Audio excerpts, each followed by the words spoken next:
Assalamualaikum warahmatullahi wabarakatuh. Bapak-bapak, ibu-ibu, saudara-saudara kaum muslimin rahimakumullah. Kapan kiamat itu akan datang? Ini rahasia Allah. Jangankan kita yang orang awam, baginda Nabi sendiri tidak diberitahu oleh Allah kapan kiamat itu akan terjadi. Tetapi sungguh pun demikian, banyak hadis-hadis yang menjelaskan ciri atau tanda-tanda datangnya kiamat. Nah, kalau sudah bicara soal tanda kiamat itu ada dua. Pertama yang disebut alamatus sughra, tanda-tanda kecil. Ini waktunya masih ada tenggang.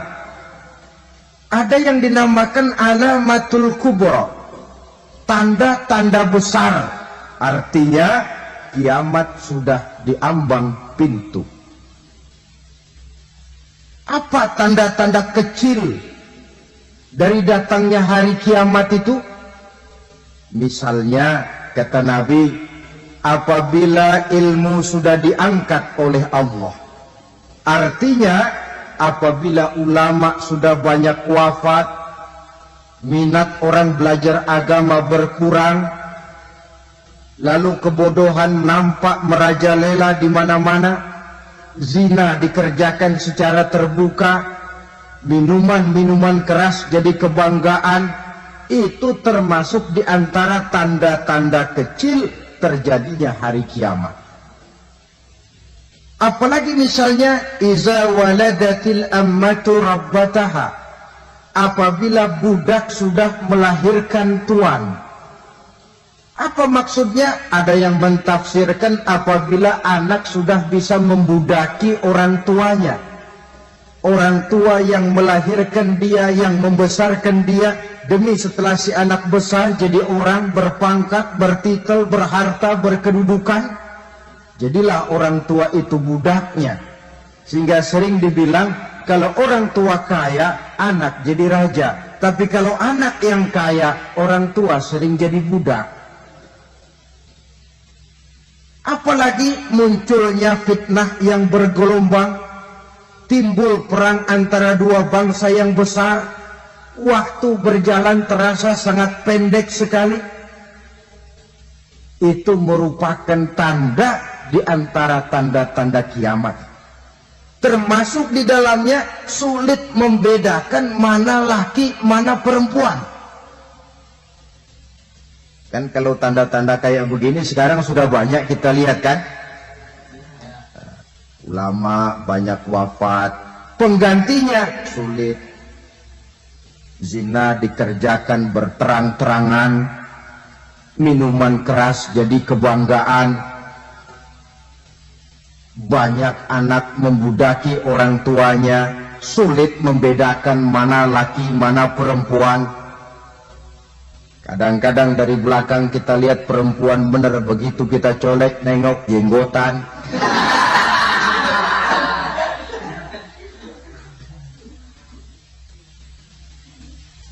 Ini termasuk tanda-tanda kecil.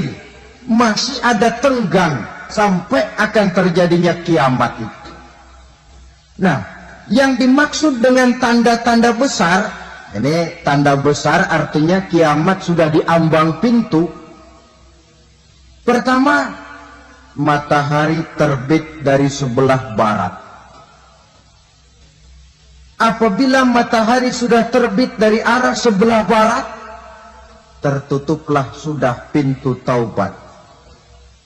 Bersabda Nabi kita, la taqumus sa'atu hatta tatlu'a syamsu min maghribiha.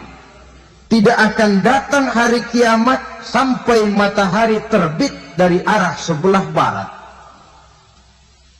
Fa iza tala'at, manakala matahari telah terbit dari arah sebelah barat, wa ra'ahan nasu, manusia banyak menyaksikan itu, amanu ajma'un, mereka pun lalu beriman. Yang tadinya kafir, yang tadinya ingkar, yang tadinya membangkang, setelah melihat matahari terbit dari sebelah barat, buru-buru beriman, berlomba-lomba mengucap 2 kalimat syahadat. Tapi apa yang terjadi? Kata Nabi, wa dzalika hina la yanfa'u nafsan imanuha lam takun amanat min qabl.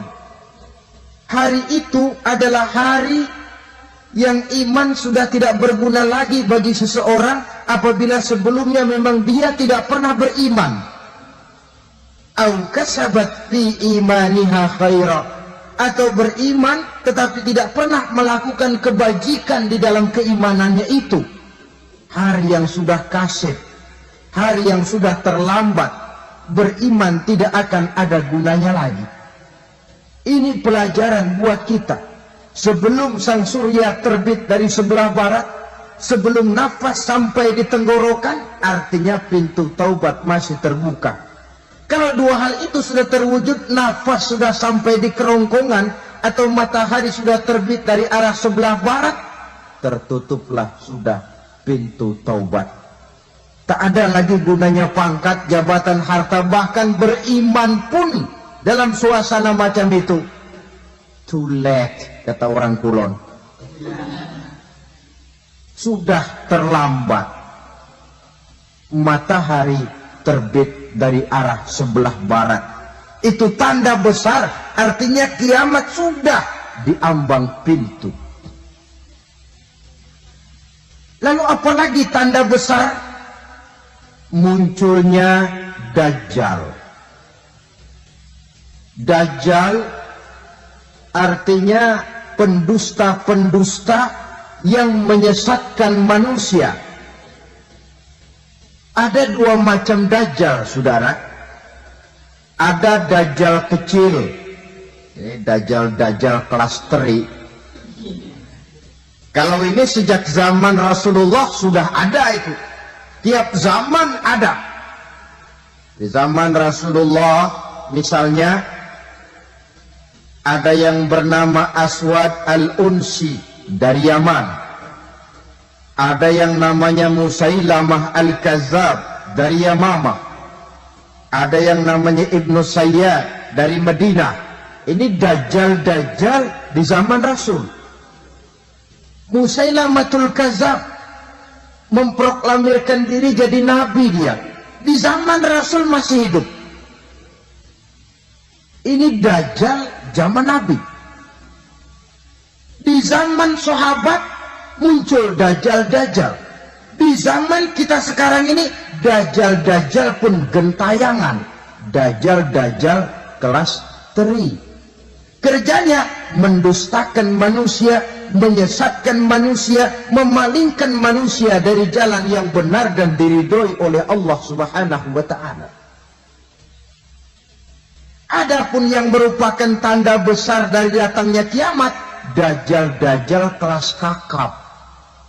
Pembohong-pembohong besar yang menyesatkan masyarakat manusia berpaling dari jalan Allah mengikuti jalan mereka.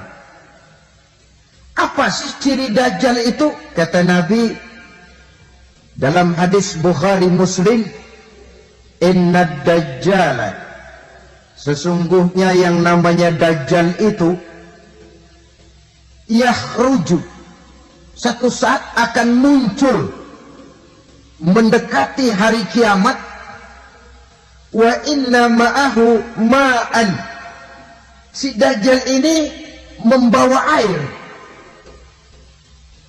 wa naran, dan juga membawa api. 2 simbol. Di tangan yang satu dia bawa air, di tangan yang satu dia bawa api. Wa ammal ladzi yarahu an-nasu ma'an fanaru. Adapun yang orang banyak lihat air, hakikatnya adalah api. Yang dilihat api, hakikatnya adalah air. Oleh sebab itu, kalau api yang ditawarkan, ambillah air. Kalau air yang ditawarkan, pilihlah api.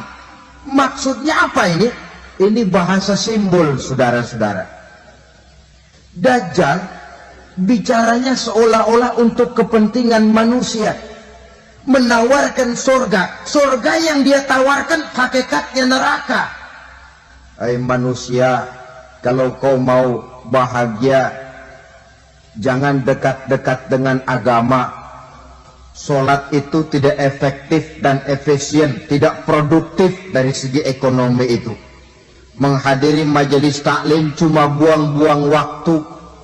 Tahajud, tasbih, tahlil, baca Quran, apa itu? Pekerjaan mubazir saja. Hidup ini cuma sekali, masa yang cuma sekali, manfaatkan dengan sebaik-baiknya. Mumpung, dibawanya sifat mumpung tetapi dalam pengertian yang sangat negatif. Bicaranya seolah-olah untuk kepentingan manusia, tetapi sebenarnya menjerumuskan manusia. Menawarkan air, tapi sebenarnya api. Menawarkan api, tapi hakikatnya air. Buat apa kamu sholat? Buat apa kamu bayar zakat? Buat apa kamu puasa? Surga yang dicanangkan Dajjal, hakikatnya neraka. Neraka yang digambarkan Dajjal, pada dasarnya adalah surga. Jadi memutarbalikkan fakta itu kerjaan Dajjal. Yang hak jadi batil, yang batil dibilang hak, yang benar jadi salah, yang salah malah jadi benar. Tuntunan disuruh jadi tontonan, tontonan malah menjadi tuntunan. Itu pekerjaan Dajjal profesinya. Zamannya Nabi Adam, Dajjalnya kan iblis. Betul? Betul. Apa sih dan kerayuan iblis itu? Allah setelah menciptakan Nabi Adam kan bilang, Adam, kau dan istrimu Hawa tinggal di surga ini. Seluruh fasilitas yang ada di surga persilahkan kau nikmati. Satu yang tidak boleh, jangan coba-coba dekati pohon khuldi. Dekat saja jangan, apalagi sampai memetiknya. Datang Dajjal yang namanya iblis ini. Adam, kamu tahu nggak kenapa tidak boleh makan buah khuldi? Ya nggak tahu, pokoknya saya dilarang. Bodoh kamu Dam. Khuldun artinya kekal. Kalau kamu makan itu buah, kau akan kekal di surga buat selamanya. Allah tidak kepengen, maka dilarang kamu makan buah khuldi. Kalau kau ingin kekal di surga Adam, makan saja. Saya bicara begini ini untuk kepentingan kamu Adam. Ini kan ciri-ciri Dajjal.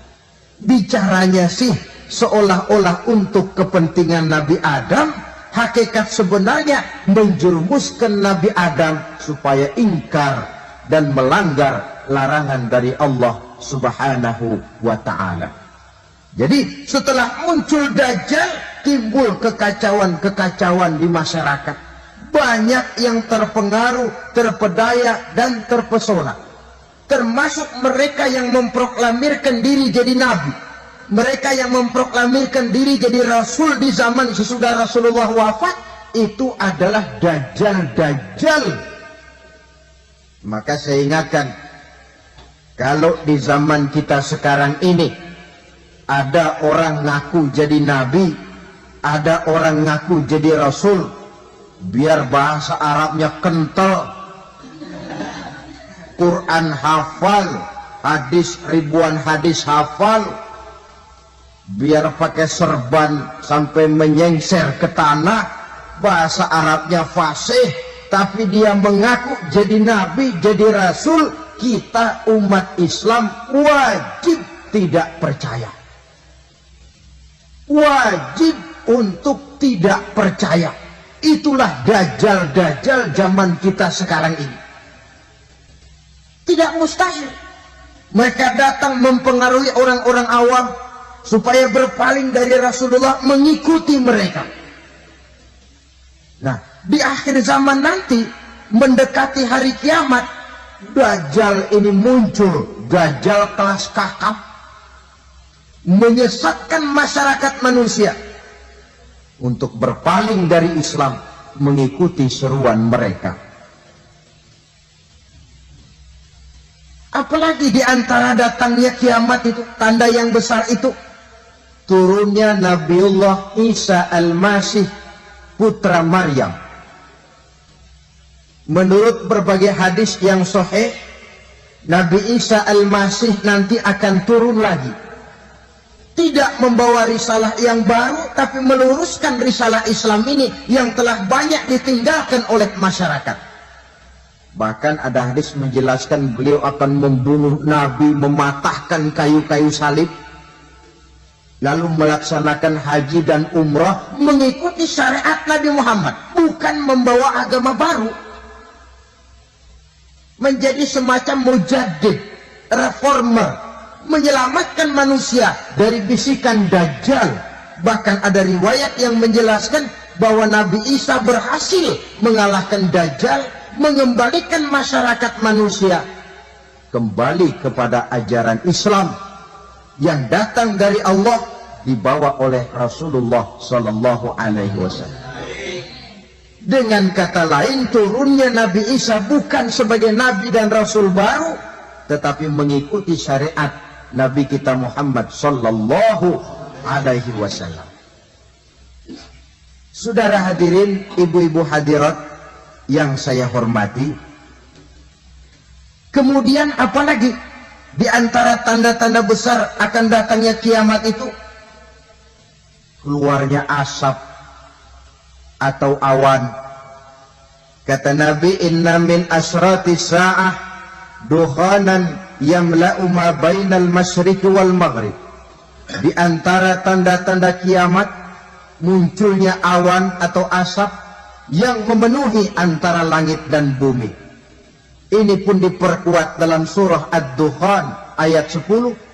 Fartaqib yawma ta'tis sama' bidukhanin mubin fayughshan nas hadza azabun alim. Bagi orang-orang yang beriman, mereka biasa-biasa saja. Tapi bagi orang kufur, datangnya asap dan awan ini merupakan azab yang kelewat pedih. Barangkali sedikit mendekati gambaran tentang azab yang pedih ini, saya ingatkan alam pikiran kita kepada peristiwa yang belum lama terjadi. Pernah dengar berita bocornya reaktor nuklir di Chernobyl, Uni Soviet? Pernah dengar?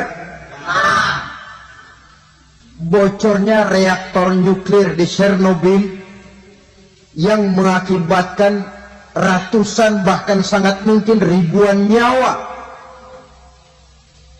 Cuma satu reaktor. Bagaimana kalau seluruh cadangan nuklir yang dimiliki oleh para negara adik kuasa ini diledakkan?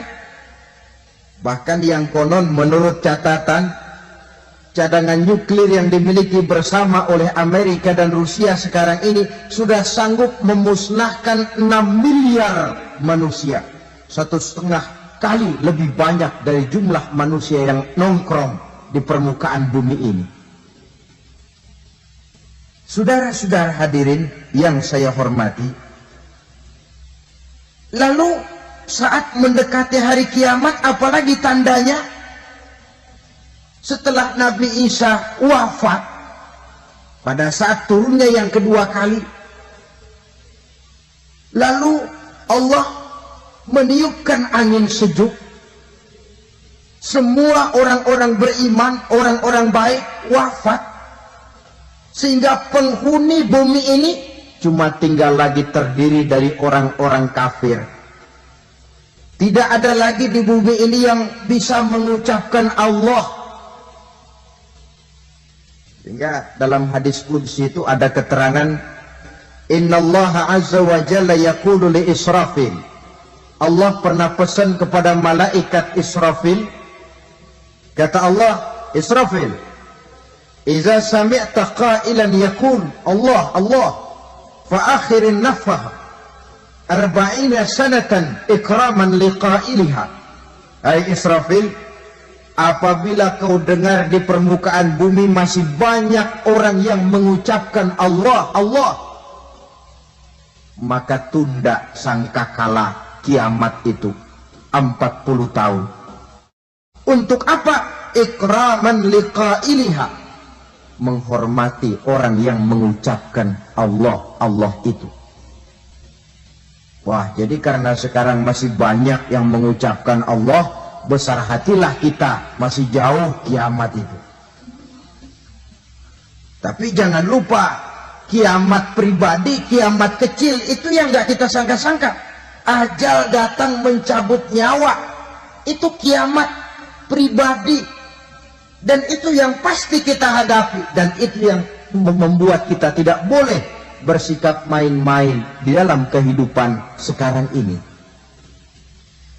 Saudara hadirin yang saya hormati, tidak ada lagi orang-orang muslim. Seluruh penduduk dunia ini kafir. Lalu terciptalah struktur sosial yang berlandaskan prinsip hidup semau gue. Bakal terjadilah prinsip di mana yang kaya menyantap yang miskin, yang kuat menindas yang lemah. Hidup sudah bagaikan di rimba belantara. Berlaku hukum rimba. Siapa yang kuat dia yang menang, siapa yang lemah menjadi mangsa. Timbul kekacauan, maksiat merajalela, munkarat menjadi-jadi.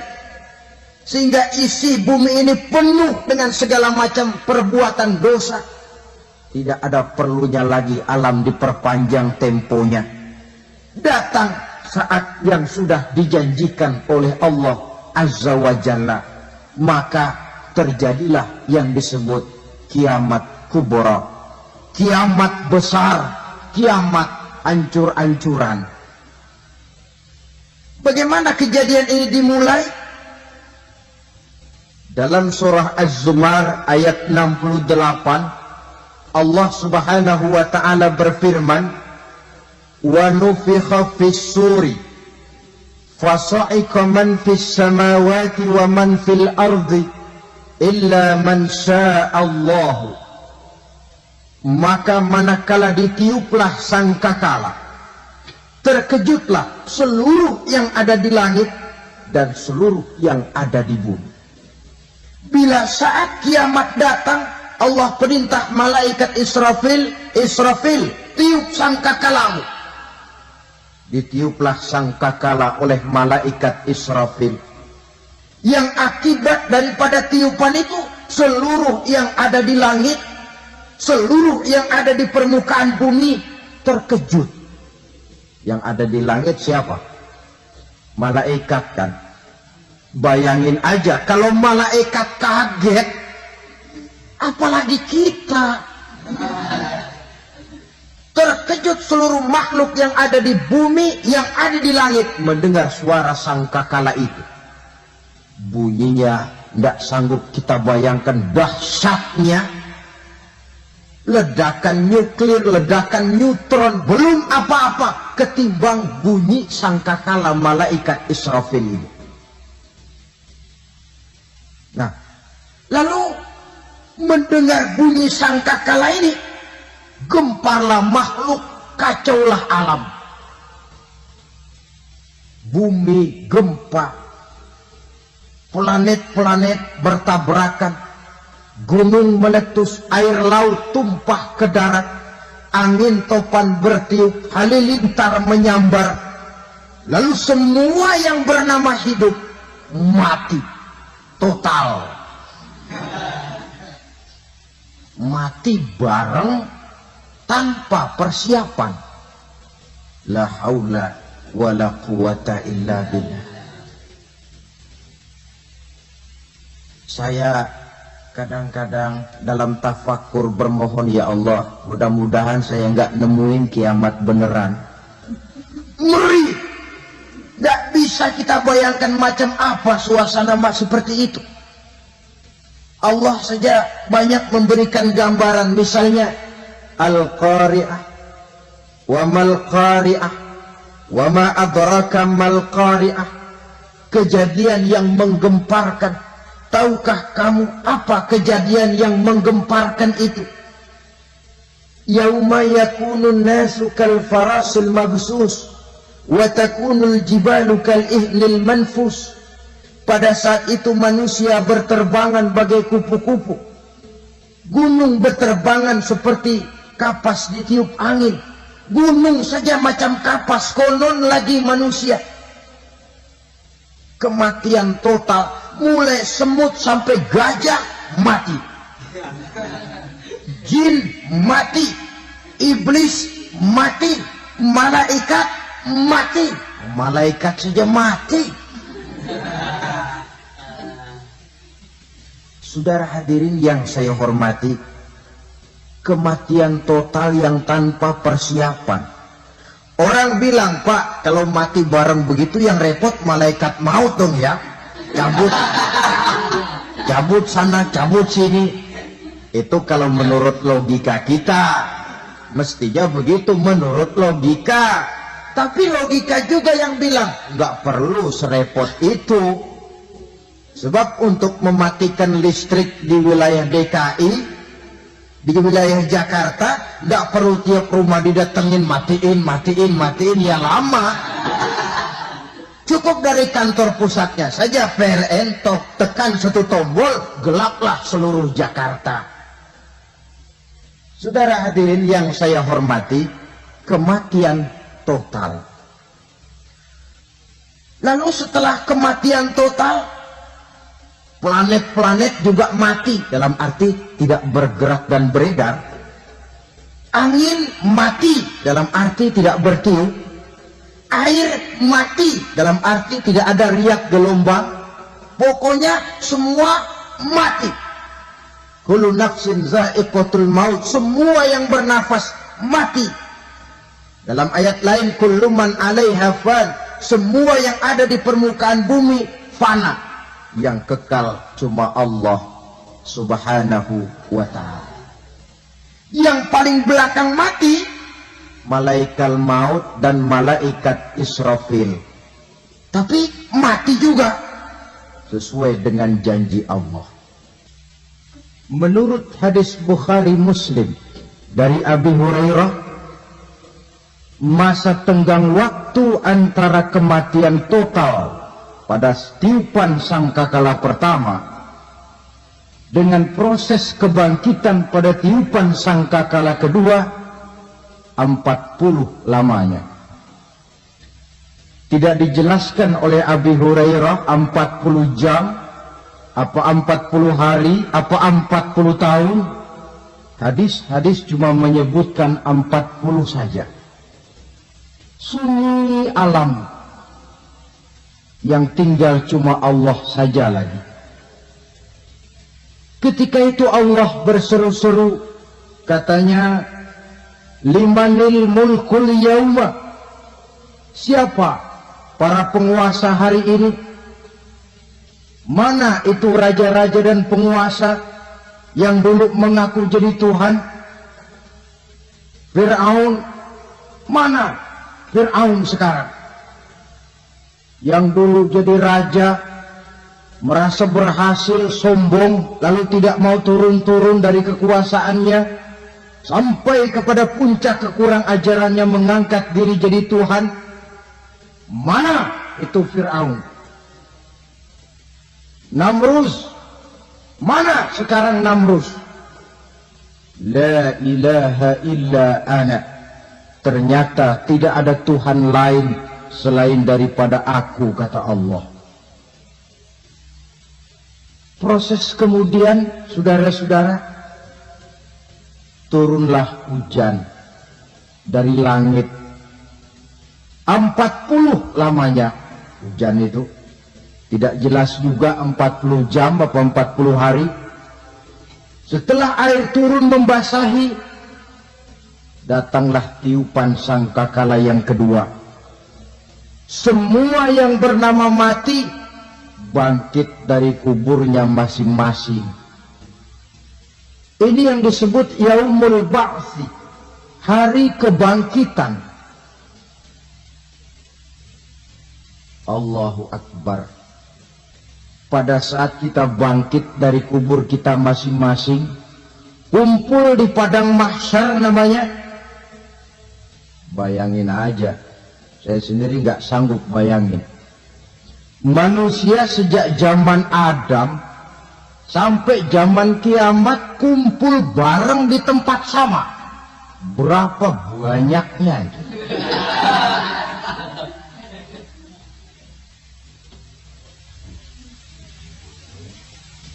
Dan yang luar biasa menurut satu riwayat, pada saat bangkit itu, Masya Allah, roman muka kita berubah, disesuaikan dengan amalan kita waktu di dunia ini.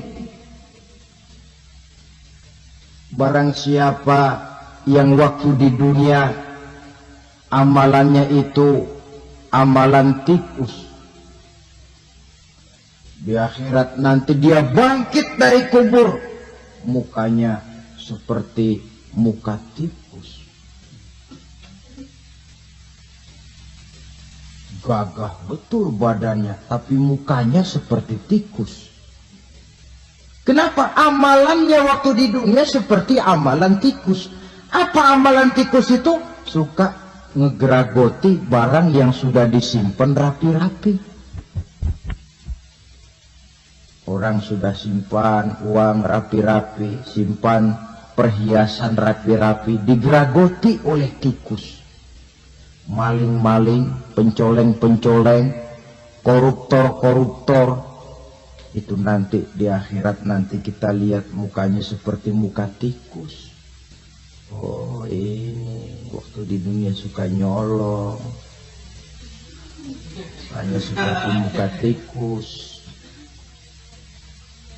Barang siapa yang waktu di dunia ini amalannya itu amalan macan, dia akan bangkit nanti mukanya seperti muka macan. Apa amalan macan? Macan itu amalannya menang-menangan.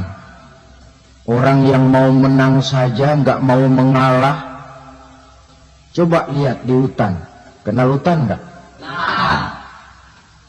Di hutan, raja hutan di mana-mana pasti macan. Betul kan? Betul. Padahal hutan belum pernah bikin pemilihan umum. Tapi macan tidak peduli ada pemilihan umum apa tidak, pokok saya raja. Sebab apa? Macan jadi raja itu bukan karena benar, tapi karena kuat jadi raja. Setelah dia jadi raja, rakyat hutan yang mesti dilindungi malah dimakan oleh raja macan. Kambing rakyat hutan dimakan oleh macan. Ayam rakyat hutan dimakan oleh macan. Itu nanti kita lihat di akhirat itu mukanya seperti muka macan, gagah betul. Lalu barang siapa yang di dunia ini amalannya itu seperti amalan anjing, nanti dia punya muka seperti muka anjing. Apa amalan anjing? Pertama, anjing itu kalau disuruh jaga rumah, dia tidak bisa membedakan mana maling, mana tamu. Biar yang datang maling kalau bawa tulang, anjing kalem. Yang kedua, anjing itu akan setia kepada siapa saja yang memberinya roti. Siapa yang memberinya roti, itulah majikannya. Apa kata majikannya, pasti dia laksanakan. Soal benar atau salah, dia tidak peduli. Setelah anjing dapat roti, dia tidak punya pilihan lain kecuali bilang, abdi mah kumaha juragan wae ayeuna mah.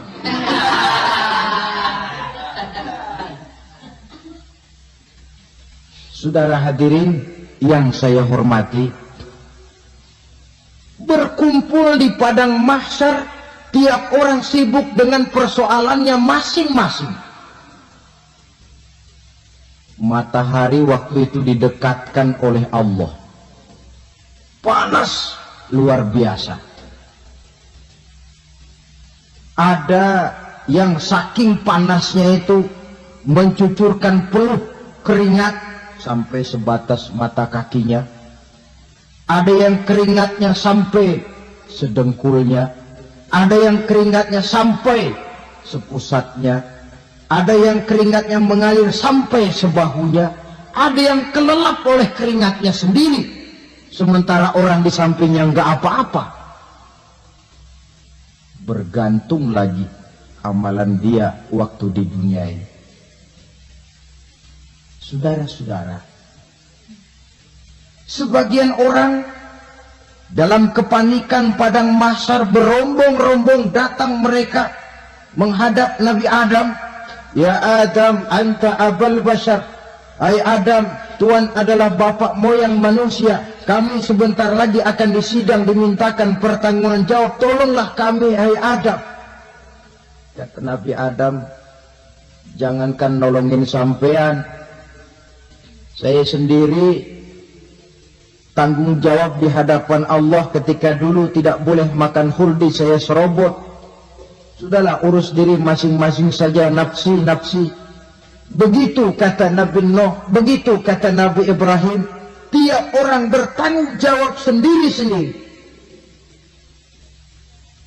Ketika itulah saudara-saudara, nikmatnya menjadi umat Nabi besar Muhammad sallallahu alaihi wasallam. Sebab apa? Walaupun menurut abjad kita ini umat paling belakang, paling belakang kita ini toh, karena Nabi Muhammad adalah Nabi akhir, tapi akan dihisap lebih dulu, lewat di atas sirat lebih dulu, masuk surga lebih dahulu ketimbang umat-umat belakangan. Ketika Rasul mendekati ajal, beliau tanyakan itu kepada malaikat Jibril.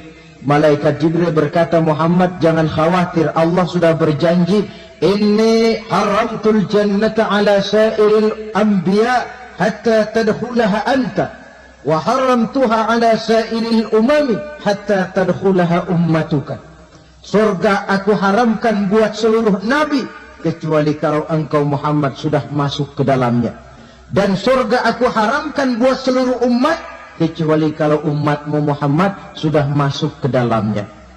Logikanya, walaupun menurut abjad kita umat paling belakang, bakal dihisab paling dulu, lewat di atas sirat paling dulu, masuk surga paling dulu, kalau mampir ke neraka juga paling. Ya resiko. Jangan mau enaknya aja paling dulu. Saudara hadirin yang saya hormati, setelah masa kebangkitan itu jangan dikira begitu bangkit langsung diperiksa, masih menunggu menanti ribuan tahun perhitungan padang mahsyar untuk sampai kepada proses yang disebut yaumul hisab, hari perhitungan. Seorang demi seorang bakal dipanggil. Bayangkan saja, kita se-RT saja di absen, kadang-kadang perlu waktu lama. Ini manusia sejak zaman Nabi Adam sampai datang hari kiamat, satu demi satu disidang di hadapan Qadhi Rabbul Jalil.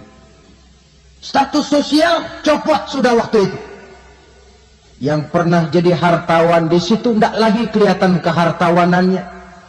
Yang pernah jadi jenderal tidak lagi dipanggil jenderalnya. Yang ustadz tidak lagi dipanggil al-mukarramnya.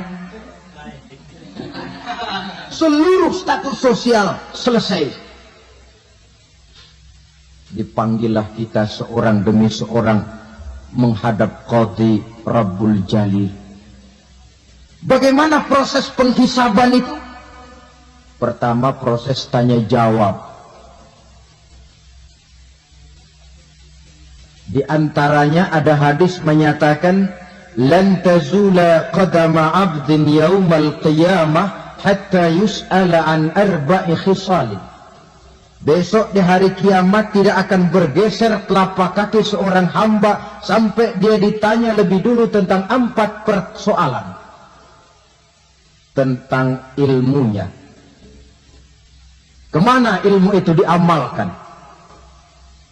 Tentang umurnya. Di mana umur itu dihabiskan? Tentang masa mudanya. Kemana masa muda itu dipakai? Tentang hartanya. Dari mana harta itu didapat dan kemana harta itu dibelanjakan. Ini termasuk proses tanya jawab. Jadi kalau istilah pengadilan dunia, nama Fulan bin Fulan. Kamu waktu di dunia diberikan umur panjang untuk apa? Pernah mengalami masa muda, kemana kau habiskan masa remajamu? Kau diamanahkan ilmu, dengan apa ilmumu kau amalkan? Kau diberikan harta, dari mana harta kau dapat, kemana kau belanjakan? Tak seorang pun yang bisa mungkir. Sebab apa? Dikala itu yang menjadi saksi bukan orang. Yang menjadi saksi adalah seluruh anggota badan kita.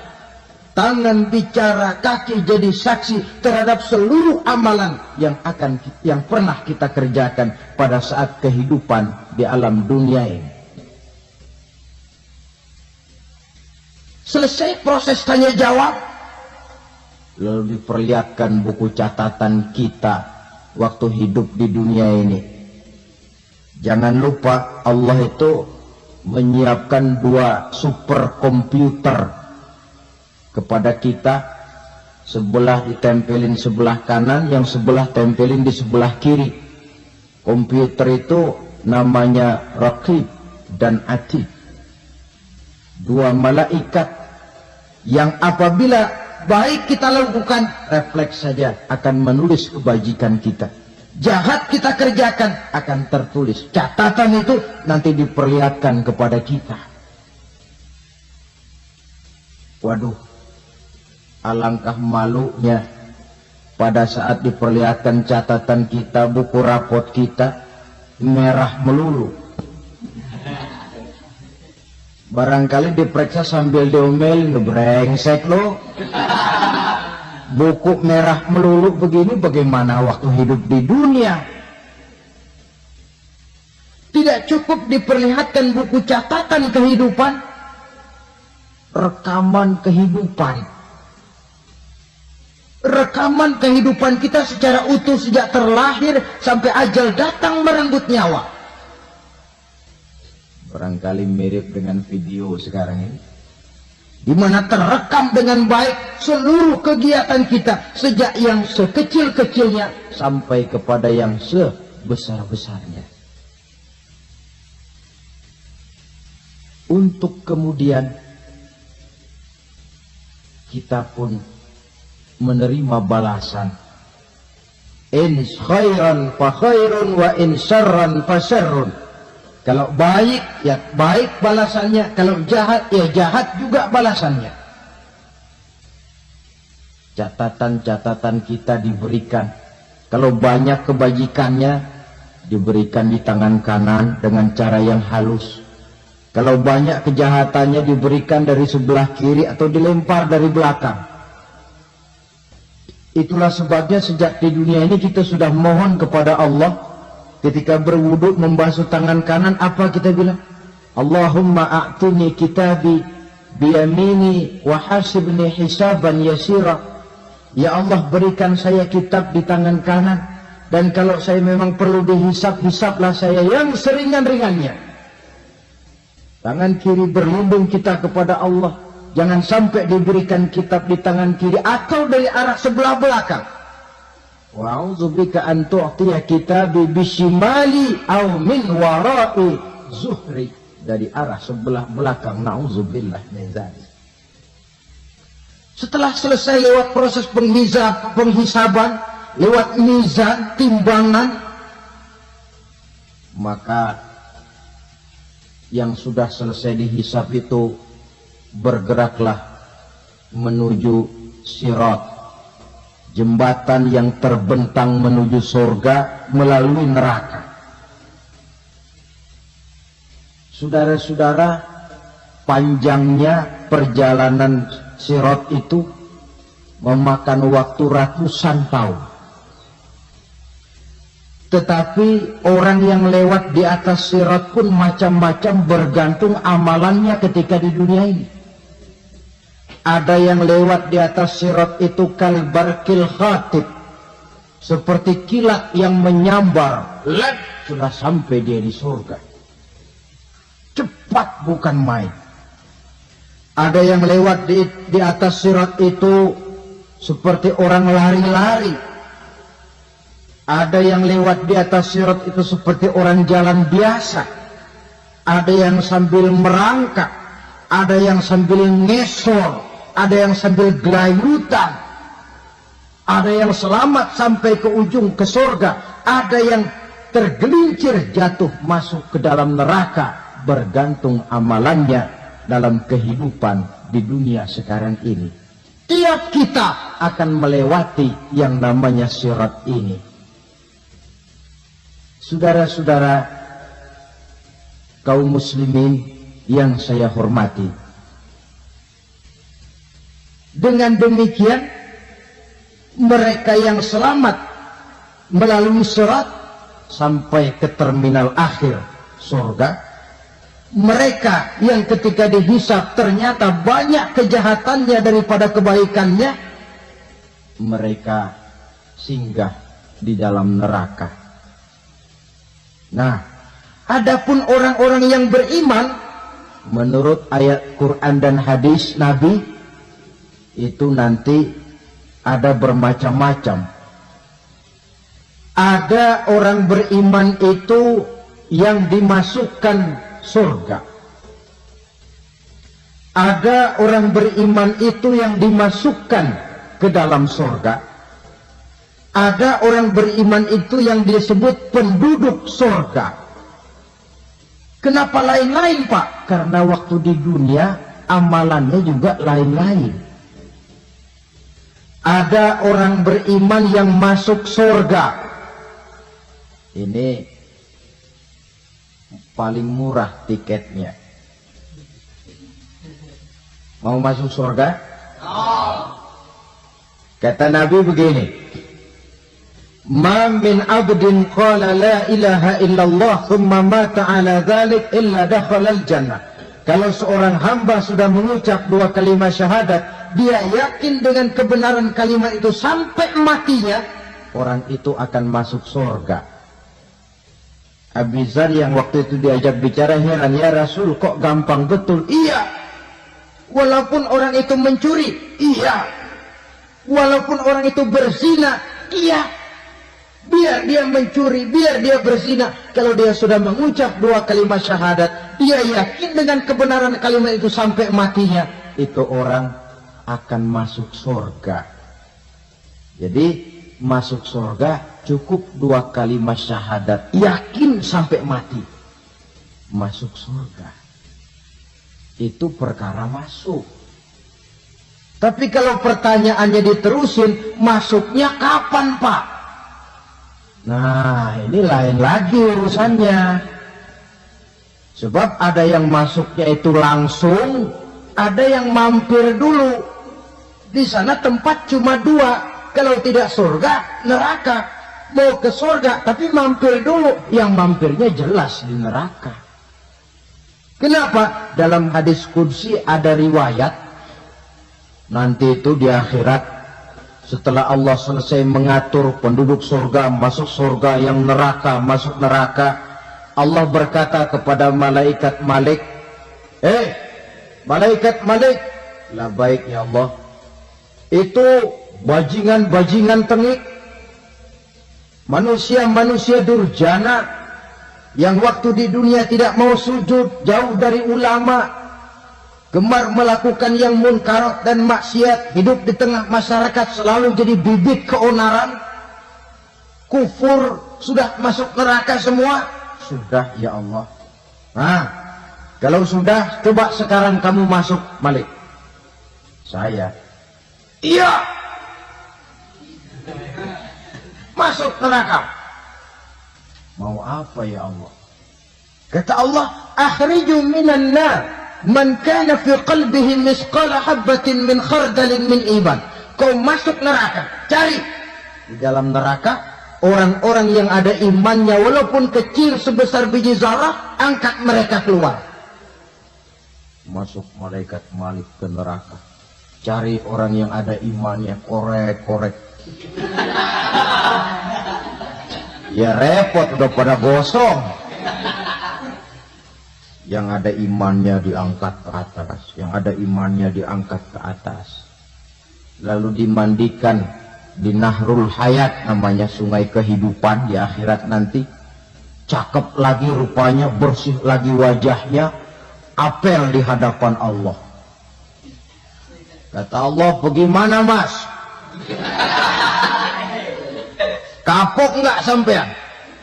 Kapok ya Allah. Nah, kalau kapok, idhab fadkhulil jannah. Pergi, masuk surga sana. Berangkat mereka ke surga.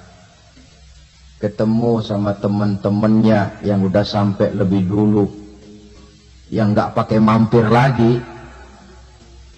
Terjadi dialog. Kata teman-temannya yang udah pada nyampe duluan, mas, iya. Emang baru sampai? Oh, saya baru sampai. Memang mampir di mana dulu mas? Kita sudah lama sampai di surga. Saudara buka surah Al-Muddathir ayat 34-35. Ma salakakum fis saqar? Kenapa kamu mampir di neraka Saqar? Qalu lam nakum minal musallin. Mereka menjawab, kami mampir di neraka Saqar mas, gara-gara dulunya kami waktu di dunia tidak pernah sholat. Tidak pernah sholat? Tidak pernah. Karena rumahnya dekat masjid. Cuma dekat doang mas. Sholat mah enggak saya. Enggak pernah ngasih makan fakir miskin. Tidak pernah hadir di majelis taklim, pendeknya tidak pernah melakukan kebajikan, maka saya pun mampir di neraka Saqar. Untung betul saya punya iman mas, sedikit. Waktu hidup di dunia dulu saya pernah mengucap 2 kalimat syahadat, sekali-kalinya waktu mau kawin. Masya Allah. Untung saja kawin, kalau nggak kawin polos.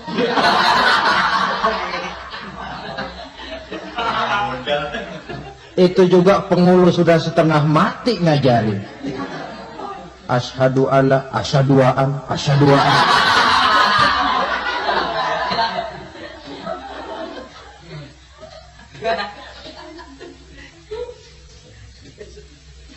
Ini namanya masuk surga. Ada mampir dulu. Ada pula orang mukmin itu yang dimasukkan surga. Namanya dimasukkan kan terima beres. Saya masuk ke rumah, jalan sendiri, cari tempat sendiri. Saya dimasukkan ke dalam rumah, terima beres. Pokok ada di dalam, itu dimasukkan namanya. Nggak pakai mampir. Tapi tentu tiketnya lebih mahal ketimbang yang pertama tadi. Apa kata Allah? Innal ladzina amanu wa 'amilus shalihat la ukaffiranna 'anhum sayyi'atihim wa la udkhilannahum jannah.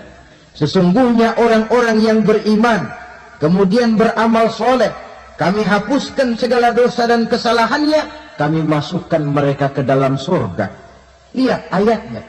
Allah yang memasukkan, kita yang dimasukkan. Tidak pakai transit, tidak usah mampir. Cuma tidak cukup syahadat, tidak cukup amanu, tapi diiringi dengan wa'amilus shalih. Iman, amal.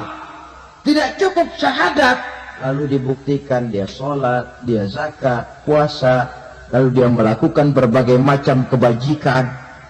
Ini yang menyebabkan dia tidak pakai mampir di tempat yang bernama Saqar. Lalu ada pula orang mukmin itu yang disebut penduduk surga. Wah, ini sudah VIP ini. Ashabul jannah, penduduk surga. Siapa mereka? Kata Allah, innal ladzina amanu summa istaqamu fala khaufun 'alaihim wa la hum yahzanun ulaika ashabul jannah hum fiha khalidun. Sesungguhnya orang-orang yang beriman lalu istiqamah, tetap dalam melaksanakan perintah Allah, tidak goyang, tidak labil tapi stabil, istiqamah, mereka tidak takut dan tidak bersedih hati. Mereka lah penduduk surga. Iman, istiqamah. Tidak punya duit, sembahyang. Banyak duit, sembahyang. Miskin, sembahyang. Kaya, tetap sembahyang, istiqomah. Kadang orang kalau susah rajin ke masjid, banyak duitnya, ngelihat masjid melengos. Itu yang dibilang waktu miskin hamba Allah, setelah kaya jadi hamba harta. Bergeser, tidak ada nilai istiqomahnya. Saudara-saudara, dengan begitu penduduk neraka itu dua. Ada penduduk permanen, ada penduduk yang semi permanen. Yang semi permanen orang-orang beriman yang mempunyai dosa besar. Mereka masuk ke neraka untuk menerima azab sesuai dengan dosanya. Bila selesai masa azab itu, mereka akan diangkat untuk ditempatkan kembali ke dalam surganya Allah Subhanahu wa ta'ala. Nah, dikala itulah saudara-saudara, ada yang disebut syafaat dari Rasulullah Sallallahu Alaihi Wasallam. Tapi tentu jangan lupa, syafaat ini ibarat kain menambal dia. Kita punya kain bolong-bolong sedikit, syafaat yang menambal. Sholat kita ada kurang dikit, sedekah kita ada campur riak dikit, amalan kita ada tidak karena Allah dikit, kita berharap syafaat. Jadi biarlah kain masih bolong-bolong, yang penting punya kain. Tapi kalau kainnya tidak ada, yang ditambal apanya? Sholat tidak, puasa tidak, zakat tidak, berharap syafaat saja. Terlalu berlebihan itu. Saudara hadirin yang saya hormati, apabila selesai proses penghisaban, proses penghitungan, maka dikala itulah manusia terbagi dalam dua kelompok besar. Fariqun fil jannah wa fariqun fis sa'ir. Sekelompok orang-orang beruntung yang masuk ke dalam surga, dan sekelompok lagi masuk ke dalam neraka. Akan memakan waktu untuk menceritakan sifat surga dan neraka, tapi insya Allah pada kesempatan pertemuan lain saya sampaikan. Namun sebagai gambaran umum cukuplah saya sampaikan sebuah hadis qudsi.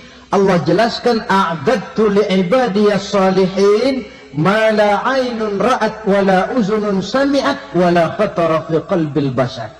Aku sediakan buat hamba-hambaku yang soleh, yang tidak pernah terlihat oleh mata, tidak pernah terdengar oleh telinga, dan belum pernah terdetik dalam hati manusia.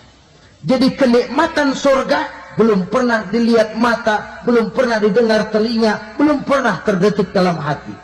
Pedihnya azab neraka belum pernah terlihat mata, belum pernah terdengar telinga, belum pernah terdetik dalam hati. Saudara hadirin yang saya hormati, oleh karena itu, sebagai uraian akhir daripada